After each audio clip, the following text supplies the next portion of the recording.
morning. It's Kirsten Liebelt. How are you doing? It's so good to see you.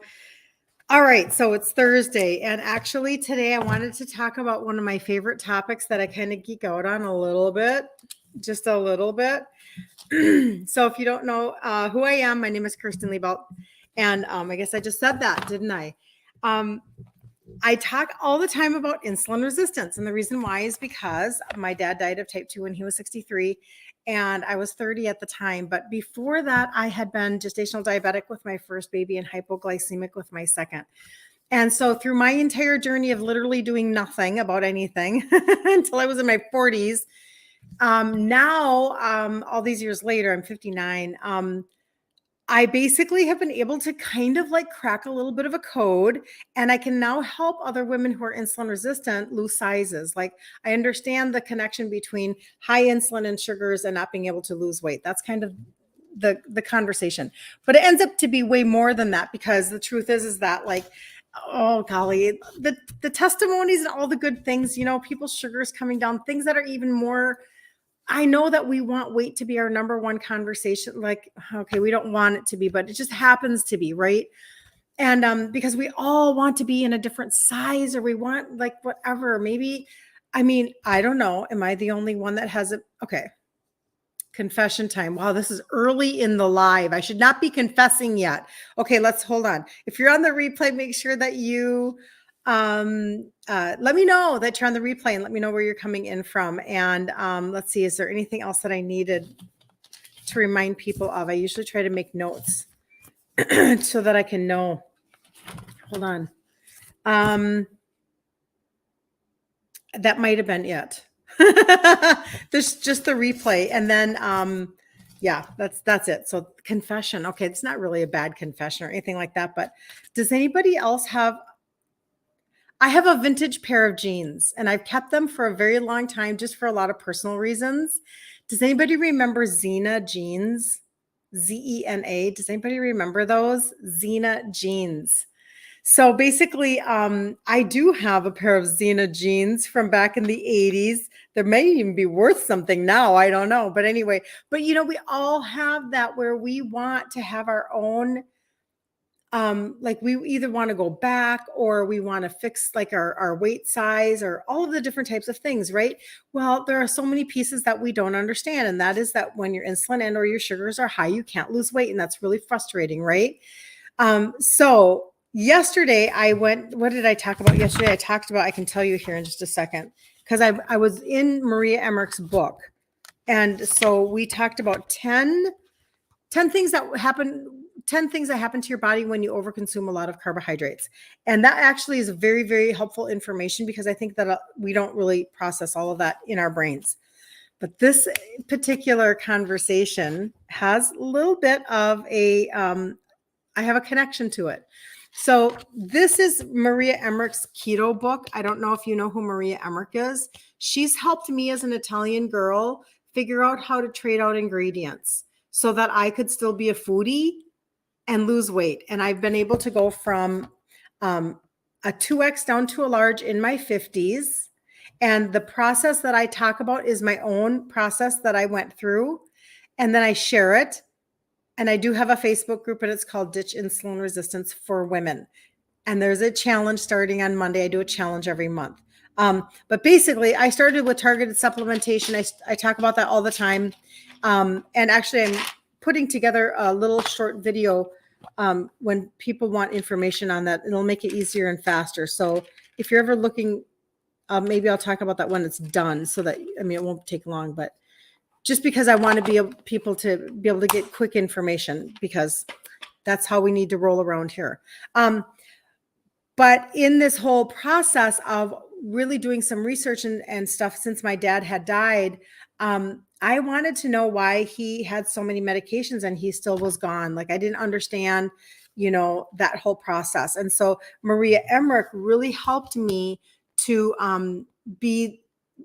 I did supplementation because I wasn't willing to do my foods. And then later, when I decided to do my foods, because I needed whatever, like, that was I had to fix what got me into the pickle to begin with. I knew in my heart that I couldn't keep doing what I was doing. That's really the short answer. And she's just super creative with her ingredient trade outs. And I've so appreciated that. So I wanted to talk today about the sugar industry just a tiny bit. And I wanted to bring to light just a little bit of information that she has, because this is my personal connection. So I'll tell you about that in just a second. But does anybody know who Ansel Keys is?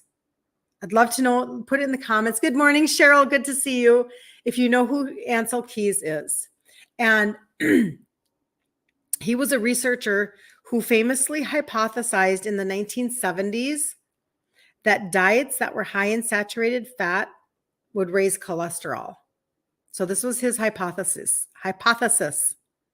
which leads to higher rates of coronary artery disease. I think that's common, that this is what we kind of believe now as a society in general. His findings led to the development of the USDA guidelines. And now the first connection I have with Ansel Keys is that he was a scientist at the University of Minnesota, and I'm in Minnesota. I live in Minnesota, born, raised. I've lived here all of my life, with the exception of in the 1990s. Our family lived out in the Black Hills of South Dakota, gorgeous, for 8 years. And I had a couple of my babies out there. All right. When creating his report, Keys had reliable data that didn't align with his hypothesis. And we now know that he left out that data to better fit his agenda. In other words, bad science played a big part in the recommendation of eat low fat and lots of whole grains. Even more interesting is that corporate influence led so much of those recommendations. So when you are looking, good morning, Anna, beautiful Anna, it's good to see you. There's something in the mail for you, Anna. I just want you to know something in the mail. Okay. And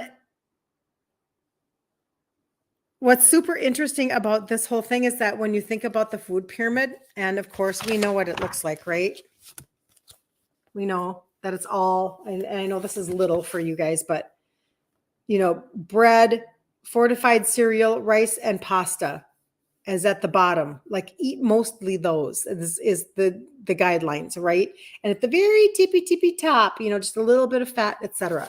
Well, I just have so many opinions. I'm a very opinionated person because number one, come on, don't you guys all remember how we were told to go low fat, and then you're like live on a rice cake type of a thought process, and we just got more and more obese as we went along. It just did not serve us well at all, because what they did was they threw in massive amounts of sugar to offset the taste that they had taken all the fat out. So that ends up being something that then the sugar industry kind of stepped in and did for themselves. So many political and corporate influences were in play, and it would take a whole book to outline them. Science writer Gary Taubes does just that in his books, The Case Against Sugar and Why We Get Fat. He explains in detail how corporate and political interests influenced what we've been told is the best way to eat. As a result, the food pyramid got just about everything wrong. And this has been my own, coming, what's my sentence? When I kind of started to wake up about this, after my dad died, and I really questioned a lot of the meds and type 2 being only genetic and all of these things and whatever. And as I went on my journey of changing out my foods, blah, blah, blah, I really was very interested in this piece of information right here, because the truth is that if that's all we do is we feed on grains all day long, I'm not saying, and I usually say this somewhere in a live, but it's not because God made bad food. It's because we completely put emphasis on the wrong portion, and then we just kept doing it over and over and over. We just kept it ingesting massive amounts of whole grains all day, every day, between breads and bagels and all of the things, right? This is just cereal. Oh my gosh, the cereal industry is massive, right? And Anyway, he explains in detail how corporate and political interests influence what we've been told is the best way to eat. As a result, the food pyramid got everything wrong. In the case against sugar, he makes a strong case for how the sugar industry purposely drove the narrative away from sugar towards saturated fat. So they demonize saturated fat. In fact, we now have documents revealing that the sugar lobby paid large sums of money to fund the studies in the 1970s. And I was born in 65.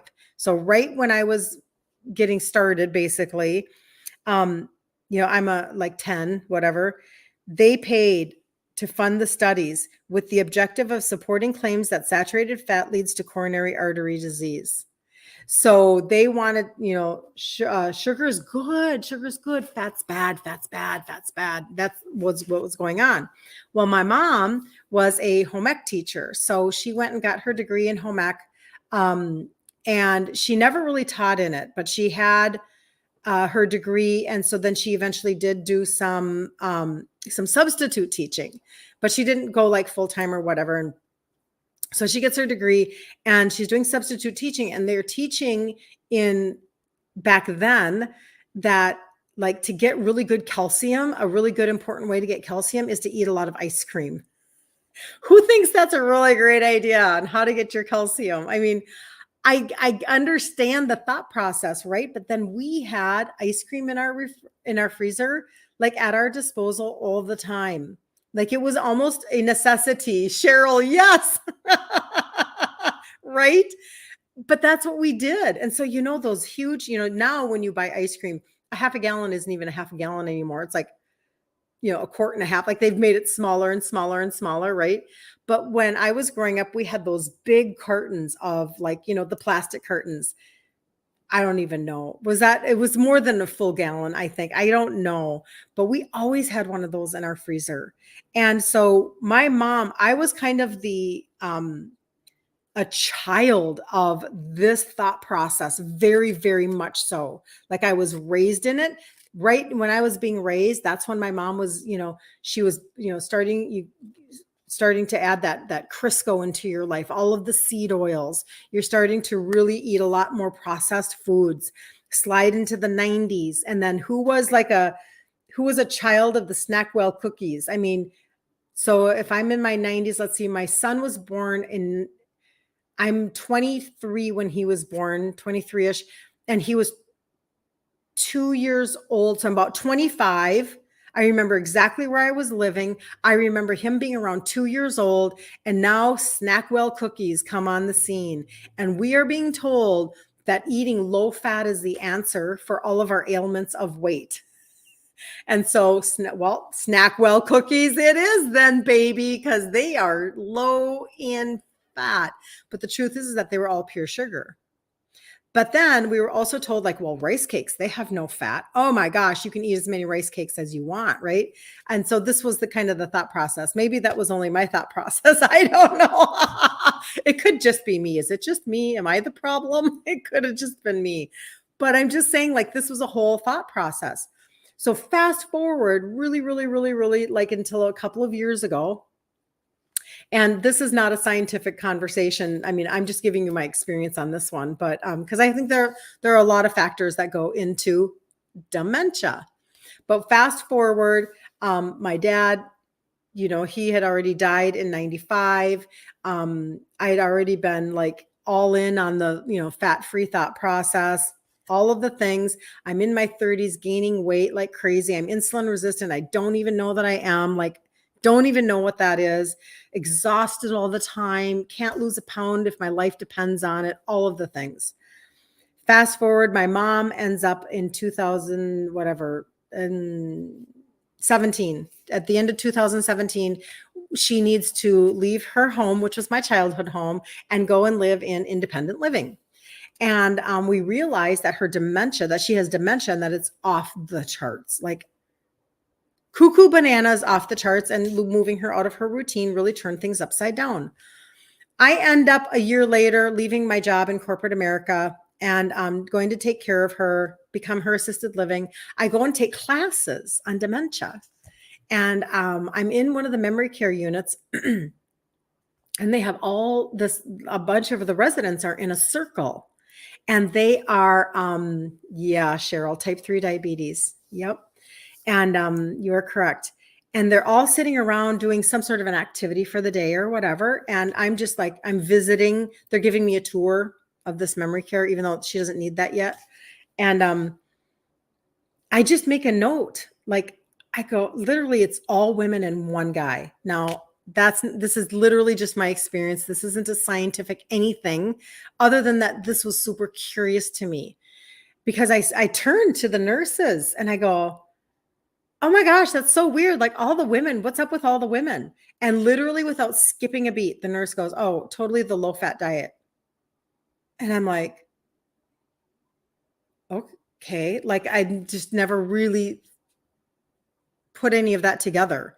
And I just thought that was interesting. And somebody else pipes in, another nurse, and she goes, oh, totally. It was the low fat diet. Now, I know that that's not a scientific conversation, but it was curious enough to me that people who worked there actually thought that. So that's just my notation on that. It's like, that's interesting. Well, then since then, I have, like Cheryl just said, type 3 diabetes.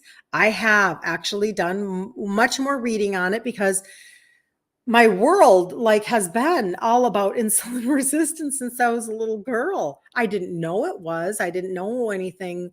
There was just a Ziploc baggie of hypodermic needles in my dad's dresser. I didn't know anything. Insulin vials in the refrigerator and type 2 all over my Italian family. And, then my own stuff. Then my mom gets dementia. Like, this has just been a long standing conversation, thought process. My world has been touched by it. So, in now going back and understanding how to turn things back around, like I said earlier, I have been able to go from a 2X down to a large in my 50s post cycle. And it literally is with the complete thought process. I put on like a completely different pair of glasses, and I view everything through the lens of insulin resistance now. And it has changed everything, and when I talk about, I was doing a video this morning. When I talk about supplementation, and I talk about the trio, which are 3 supplements that have 3 ingredients that help with insulin sensitivity, this is just where I started. Like, this is just my story. But then I had to research and understand why. Why did this work inside of my body? Why did this help to turn me back? And those types of pieces, it's literally helped my body in so many ways I can't explain. But then when I finally did trade out my foods, because I didn't want to trade out my foods because I'm Italian. Diane, you can always text me. I know TikTok is weird. There's a phone number on my page. It's right up here. There's a phone number. You touch on there and my name will come, my picture will come up again. And you can just say, hey, I was on your live. What is the trio? There's 3 supplements that help with 3 ingredients that help with insulin sensitivity. I talk about them literally all the time. And there is a Facebook group also too that you can get into. And I do free challenges every single month for women.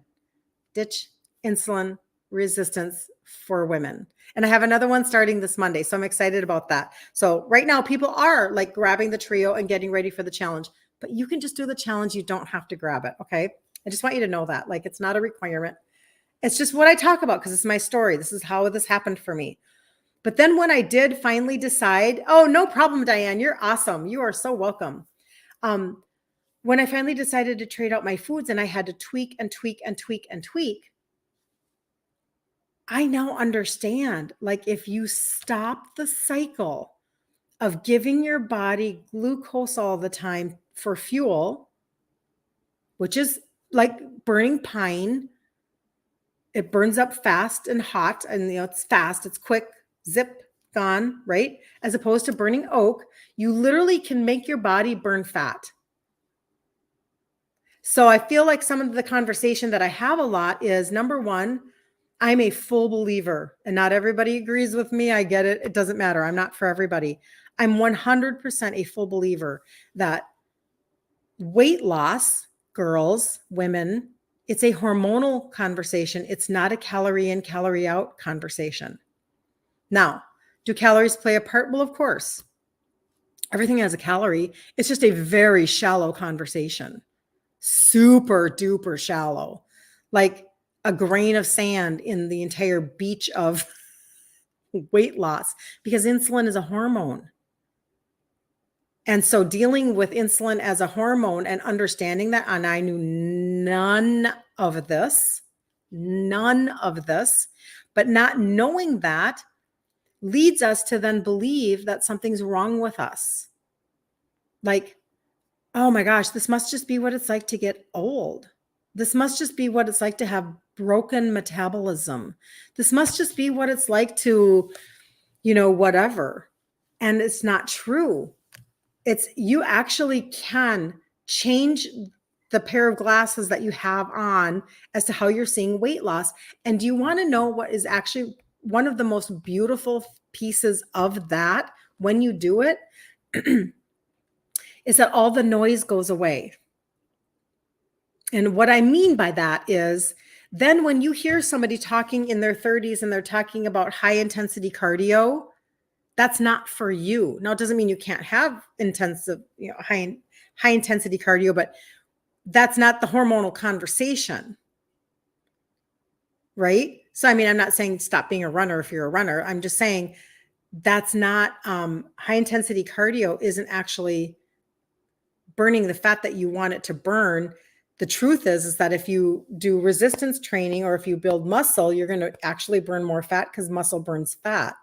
Like, you want your blood sugar stable. You want your hormones happy. You want your body to be strong. And I think my biggest concern actually is if I had any, and not that you asked, but thanks for asking, if I had any concerns over the injections that people are taking, is that I don't want women to lose muscle mass. I literally just had, well, it's two things. It's financial and it's the muscle mass. I just had a text. It was either yesterday or the day before. I think it's yesterday. And she just said, I need to understand, why the trio works inside of your body, what is happening, because the trio will actually help you with, and I make no claims. I only talk about testimonies. And if you want to see the testimonies, they're there for themselves. They're at the top of my Instagram page in a pink highlight bubble. So jump over to IG if you need to see those, or leave me a message on Facebook and I can get you whatever. I'll get you whatever you need, but because I can see it after I'm done with my live. So I never make claims, but I do tell the testimonies. And, so many people want to be able to have their mind calmed about food. So many people want to have their bodies, have their sugars come down, those morning sugars that are more challenging. And so those are the things that people tell me, right? So when you finally realize that you can literally deal with your body from the inside out using, like, dealing with nutrient deficiencies, dealing with raw materials that your body needs, it's really kind of a cool process. But I do really encourage people, like, if you're wanting to have a different path for yourself to run on a little bit this summer, get into the Facebook group. Like, oh, I know what I was going to say about that lady. So she said, I need to know about the trio because she just found out that it was going to cost her $1,000 a month out of pocket for the W injection. And she's like, I can't do $1,000 a month. No, most people can't without going into debt, like severe debt. And that's not the goal, right? And so I just want you to know that there are natural options. That just read the testimonies. Don't listen to me. Don't believe me. Like, seriously. I'm the one in my family that avoided type 2. So I can't give you the data you're looking for because I'm not testing my blood anymore. I did when I was pregnant 4 times a day. That was painful because I kept re-injuring the same holes and I hated that. But I can tell you about people who are giving me their data because then the proof is in their pudding, right? So that's what I wanted to say about that. But anyway, but every single month, June is coming up. The 1st of June is Saturday. And I actually need to see which is the date that I started in June last year, the challenge, the Facebook group called Ditch Insulin Resistance for Women. And because this is my 1-year anniversary coming up, and every single month for 12 months now, I've done a challenge at the beginning of every single month. And it's a 5-day challenge. And I do ingredient trade outs, insulin resistance info, take you into my pantry and my refrigerator. And we make a recipe. because my entire thought process is that if somebody can give you a track to run on and you can stack up month after month after month, it's literally like if you've ever read the book, The Compound Effect or The Slight Edge, where you just make small moves over time and they add up to big results. That's exactly what I do. And then I couple in my own mindset because that was changing up my foods was the harder piece for me. Being Italian, a lot of emotional connections, all that good stuff. Ron, way to go. Thanks for the follow, Ron. Ron says that he's a trucker and he's down 26 pounds from a 4X to a 1X. That is awesome in 14 weeks. Woohoo! See, people just becoming their own advocates. Man, that makes me happy because I'm just telling you, like the fallout of not taking care of that for Ron.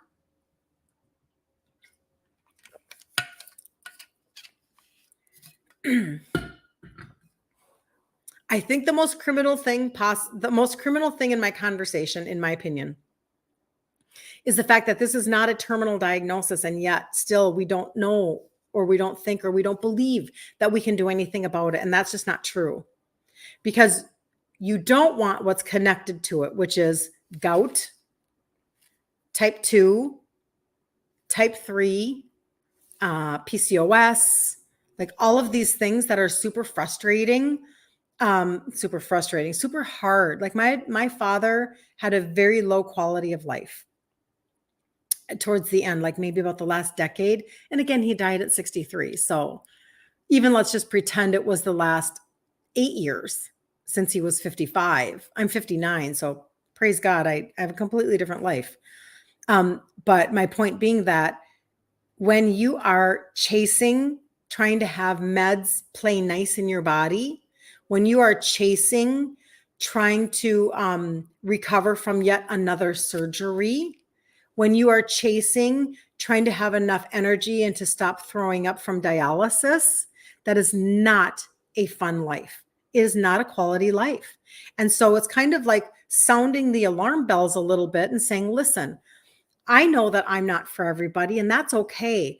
But I do want you to hear this. There are natural answers that God gave us to actually help our bodies function and to be able to turn things back, to be able to go from insulin resistant to insulin sensitive. And it's a lot less expensive than it is to do something that's $1,000 a month. Most people, that's financially breaking for them. They can't do that. And then they don't know how to sustain it. So another part of my conversation is, I don't want to just give you a fish. I don't want to just say, here, just take these and I'm not going to teach you anything else. No, I want to teach you how to fish, because don't you understand? Once you can know how to trade out some ingredients, you're literally giving yourself the key to the rest of your life. My daughter, I'll tell you this story and then I'll probably have to jump off. I have another call that I have to do here in just a few minutes, actually. So I'll tell you this story. So my daughter is 32 and she's had 3 babies. And in her second baby, she ended up having gallstones. And this was just a couple of years ago. And so she's pregnant. She has gallstones and she's like in so much pain. She's like 8 months pregnant. Terrible, terrible, terrible. And she's just like, what in the world? The pain is off the charts. And that's saying something, because she had already had 1 baby naturally. So she was like, this is worse than giving birth. It was so bad. So of course, everybody's like, well, just have your gallbladder removed. I mean, that's what you should do. And she's like, I am not, what do you even, I am pregnant. I am not going to have my gallbladder removed. I mean, this was what she was saying. And so we immediately dove into study, because I'm a geek, you guys. I'm a geek. I'm a self-proclaimed geek. I have research stuff here. I have cookbooks. Because I wanted answers for things. Okay. So we dive into figuring out what's going on. And we come to find out that gallstones are actually, they're coming from high insulin, high cortisol, high estrogen. And she had all 3. So she's a little bit of a hot mess express. And so we immediately started with, well, what do I do best? I started supplementation, not being a supplementer ever in my life. Like ibuprofen was my supplementation, but now this is what I do. Okay. So we're like, okay, well, you need this and you need this and you need this. And we get her the supplements that she needs. And one of them actually was for her liver. And because that's the connection, right? And then she immediately trades out her foods and goes keto because she had to stop spiking her sugars, which were calling on too much insulin. And immediately all the inflammation from her body literally like left her body, and she was like whoosh. So all the swelling that you get and everything left. Within 2 weeks her gallstones were, I don't know if she had passed them all by then, but the relief came for sure. She never had surgery. And now in her early 30s, which is when I was just beginning to go this way with my weight over my 30s and into my 40s, she now knows how to completely control her weight because she has a key.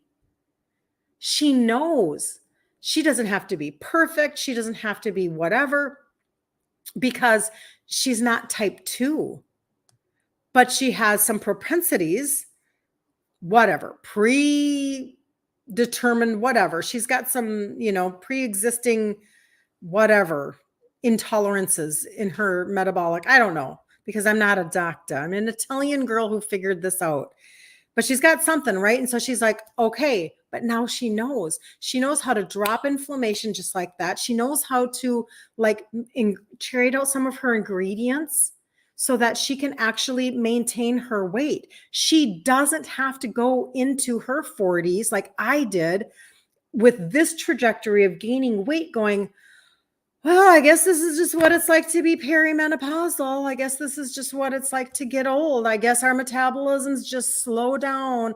Well, I guess I'll just keep trying all the old things that I used to be trying, counting points or living only in a calorie deficit or, whatever. I mean, one of the testimonies that I was reading through this morning that had come to me, and she said, for 3 years, I couldn't lose 1 pound on keto, intermittent fasting. And I do keto, but we have a lot of misinformation around keto. That's another conversation. I'm getting off my track. She says, couldn't lose a pound for 3 years with keto, intermittent fasting, etc., because she hadn't tweaked it enough yet. And she goes, and just by starting with the trio, she had lost. I just want to make sure I'm getting her numbers right because it's actually in the testimonials on Instagram. By the time, I think it was 4 weeks, 7 pounds. And she was just like, what the heck is going on? Like, this is amazing. Just because she needed to tweak something in her body with just some raw ingredients. She had some, whatever. She had to tweak something inside of her to get her engine to get back going again. And then I just teach a pretty tweaked keto. It's early April. Thank you for the follow. I don't know how else to say that. I really do appreciate Maria Emmerich because I don't appreciate all of for a long time. I never ever really talked about the fact that I was learning a lot of keto and doing keto because there was so much misinformation. And I thought, how will I ever get past the misinformation? Your engine is stalled, Nan. I know. Well, I can always send you information on the trio if you want. But there's so much misinformation. There's so much marketing mismanagement. Instagram is so funny. It gave me balloons for doing that. And I just hate it. I hate it. And I didn't want to wade into the muddy waters of bulletproof coffee and fat bombs and all of this stuff when people actually just really needed help. And so again, my own testimony, which is only one of so many, is that once I, got my body functioning from the inside out with targeted supplements, kind of like putting power steering fluid in your power steering container. I'm so official with my mechanical conversation. You can actually start functioning again. And then I worked on my foods, one ingredient at a time, one recipe at a time. And so if you're on here and you're a female, look up Ditch Insulin Resistance for Women. It's a Facebook group. The June challenge banner is on there. It has like a seashell on there. You'll see it. Like 3,600 women are in there now. And I'll start the challenge on June 3rd. and I'll go live every day for this month. I'm doing a 4-day. Usually I do a 5, but I will take you into my pantry and I want you to get a visual. I want you to understand how to trade out a few ingredients and just take it one step at a time, and put the months together until you get to the end of 2024 and see where you can be by the end of 2024, right? Because hormones can take a little bit of time. They are not always super fast and easy, but that's okay. We can buy into a healing journey for a minute. Yeah, we can do that. And then we get excited about the results, right? And if you do want to start, the challenge with the trio, you can message me and you can tell me, I was on your live this morning and I want to know more about the trio. Those are the 3 supplements that have the 3 ingredients that help. Oh, Darla, you're so awesome. That help with insulin sensitivity. Darla says, great wisdom. Grateful for you. I'm grateful for you, Darla. Thank you so much. You also have done extremely well on this. So I'm very happy about that. But TikTok, there's a number on my page because I know we can't do a lot on TikTok. You either have to go over to the IG and you can message me there. And IG, you're already there. You can message me in my DMs, or you can already check out the testimonies. You guys are favored. You have the pink highlight bubble at the top of my page. And then Facebook, you can put whatever you want in the comments because I will see it, because it'll stay there and live there forever. So anyway, all right. You guys have a super blessed day. I'm going to go get myself a very high protein breakfast because I am starving. And I'm going to go make myself some eggs and probably a chicken sausage or something. And then I have a meeting that's starting here in just a few minutes. So be super blessed. I'll see you tomorrow, 10 a.m. Central Standard Time. I love you guys. See you later. Oh, thank you for the rose. See ya. Thank you so, so much. And the little crown, you're amazing. Amazing, Anna. See you later. All right. Bye, you guys.